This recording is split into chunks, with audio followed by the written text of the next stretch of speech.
hours on board a cruise ship can either make or break your cruise. I've worked on cruise ships, I've sailed on cruise ships, so in this video I am going to share what smart cruisers do the moment they get on board. When I cruised solo on Norwegian a few weeks ago, I ended up meeting a lovely group of people who were frequent cruisers. One night we were chatting over dinner about embarkation day routines, and I realised that we basically all did exactly the same thing. Because seasoned cruisers know that those first few hours on board can affect the entirety of your cruise. So it's really important that we get it right. Basically, we want to carve our own path because, surprise, surprise, if we follow the crowd, we're going to end up with the crowd. And being in constant queues is a big reason why some people don't like cruising. They felt that there was just people around all the time. It's because they were following the crowd. They were doing what everyone else does. But trust me, there are ways to avoid this. It's just about being a smarter cruiser. Unfortunately, for most people, it takes them 3 or 4 cruises before they actually work this out.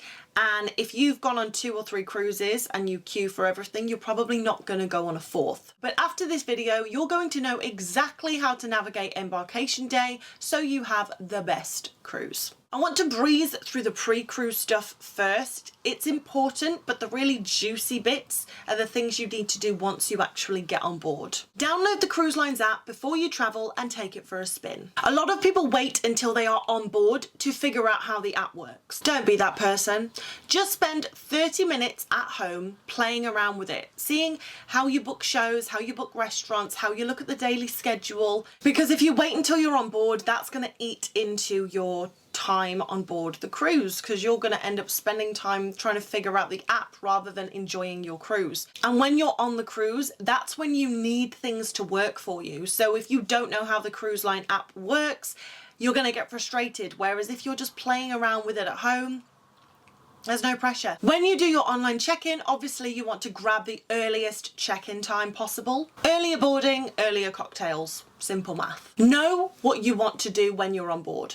Shows, activities, restaurants. Look ahead and pencil in what is important to you. And if you haven't seen my video about setting cruise intentions, then I will link it down below and I highly suggest you check it out. If you're flying to the port where you are embarking your cruise ship, you obviously want to fly a day early. A missed flight means a missed ship. This is not a hotel where you can just turn up late and ask for a key. The ship leaves. On embarkation day morning, eat a proper meal. Terminals can be chaotic, food is probably not available, water is probably not available depending on where in the world you're joining, and you really don't want to start your cruise hangry. So as well as having a big breakfast, make sure you bring snacks, bring water. Even if you think you won't need them, it's better to have them and not need them than not have them and wish you bought them. And the last thing you can do to make sure you have the best cruise ever before you get on board is book your cruise through Cruises It. So a quick shout out to the cruising wizards that make all my cruising dreams come true and hopefully can make all of your cruising dreams come true too. I booked my Norwegian Aqua trip through them, and while the cruise definitely had its fair share of hiccups, Cruises It were absolutely phenomenal when they came to helping me rebook flights, rebook hotels, and just keeping me calm through the whole situation. So because they were so good with me, I have asked them to partner with me so that they can offer you the same perks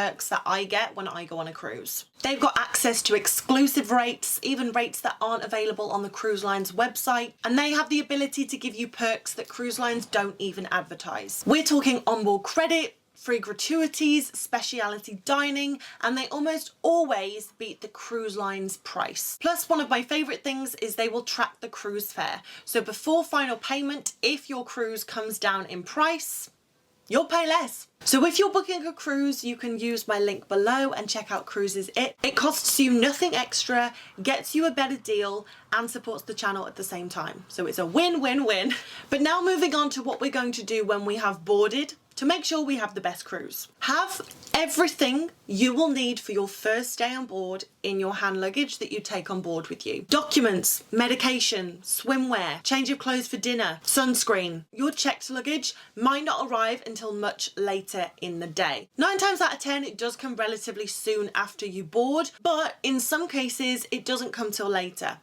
And if you haven't put everything you need in your hand luggage, you're going to feel like you can't start your cruise properly. So take everything on board with you, and it will just ensure that whatever happens with your checked luggage, you can get on with your cruise and get on with having the best time. If you weren't able to book shows, activities, restaurants ahead of time because you couldn't get onto the app for some reason, you want to make sure this is the first thing you do when you get on board. Don't head straight to the buffet like everybody else. You will avoid the queues and you will get better times. So last year on Virgin Voyages, when I boarded, I walked straight past the pool, straight past the buffet, and I went and made sure that I booked my restaurants and shows in as soon as I got on board because I wasn't able to do it ahead of time. Even if you have not bought a Wi-Fi package, you want to get on the cruise ship Wi-Fi as soon as possible, because most likely you will need to be on the cruise line Wi-Fi to be able to use the cruise line's app properly. And the reason you want to do this early is if for whatever reason you do run into issues,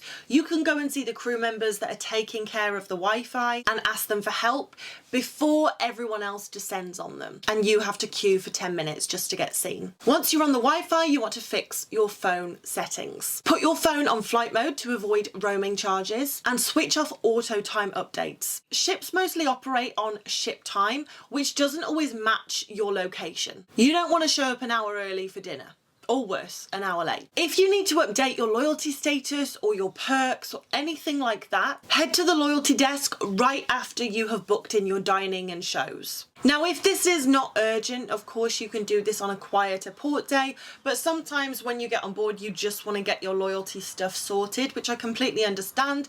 And if you do want to do this on embarkation day or in the first few days of your cruise, do it immediately when you get on board. Something to just avoid is guest services on embarkation day. Unless your room is on fire, avoid it. If there is something wrong with your room, you can talk to your stateroom attendant about it, especially on embarkation day. They're usually loitering around, introducing themselves to you, so you will be able to find them and tell them if there's any issues. But there is not a moment on embarkation day where guest services isn't absolutely slammed. So if you can avoid it, please do, because I tell you, the morning of the second day, there'll be no one there. So if it can wait, wait. Finally, it is now time to eat and enjoy now that you have got those things out of the way. Now, most ships will have more than one dining option on embarkation day, but crew will usually direct you to the buffet because, well, that's what they've been told to do. But I would advise you skip the buffet and head somewhere quieter. On Virgin Voyages, the dock house is a great option. On Royal Caribbean, you can try Park Cafe instead of Windjammer. On Celebrity, you can look for the Spa Cafe instead of the Solarium. Quieter, faster food, happier you. Now, by this point, your cabin might be ready, so you can drop your hand luggage, change into something a little comfier and start your vacation. So these are just the little things that experienced cruisers do on embarkation day to make the most of their cruise. It's all about front loading the admin, so the rest of the cruise is smooth sailing. And speaking of, I write a weekly newsletter called Smooth Sailing with cruise tips and behind the scenes gossip. So if you want in, the link will be down below. And as I said, if you are looking to book a cruise, make sure you check out Cruises It so that you get the best deal on whatever cruise you book. But thank you so much for watching, guys. I really hope you have enjoyed this video. Thank you so much for being here. It means the world. And as always, I'll see you in the next video.